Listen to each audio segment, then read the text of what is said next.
Comment fonctionne un club de foot économiquement?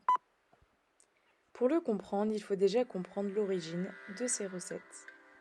En général, 10% d'entre elles proviennent de la billetterie, 30% du sponsoring et du marketing, et enfin 60% des droits de retransmission des matchs à la télévision. Ces droits TV sont d'ailleurs toujours en augmentation et pour cause, ils sont passés de 800 000 euros il y a 30 ans à 748 millions d'euros par an entre 2016 et 2020, payés par Canal+ et beIN Sport.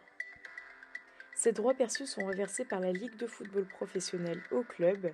En effet, 50% de la somme est répartie de manière égalitaire entre les clubs, tandis que l'autre moitié est versée selon leur performance sportive et leur notoriété.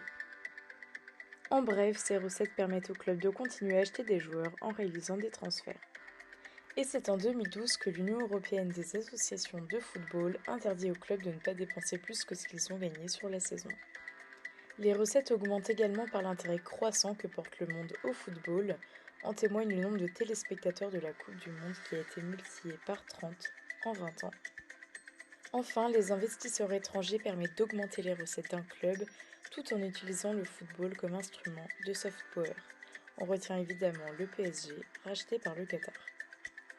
Pourtant, ce modèle économique semblerait mis à mal selon Pierre Rondeau, économiste du sport dû à la crise sanitaire. La billetterie et l'hospitalité, donc l'accueil des VIP, des loges qui sont composées de gens qui vont payer plus cher le prix des places, n'ont pas pu engendrer de recettes. De même, la pandémie aurait empêché Mediapro de verser de l'argent au club rapporté par les droits TV. Et Pierre Rondeau affirme que peut-être que le consommateur en a marre de devoir payer pour enflouer sa chaîne de télévision et accepte de payer des sommes folles en droits TV. En bref, le modèle économique d'un club est particulièrement basé sur les transferts et les recettes qu'il réalise, mais peut se trouver fragilisé par de multiples événements extérieurs.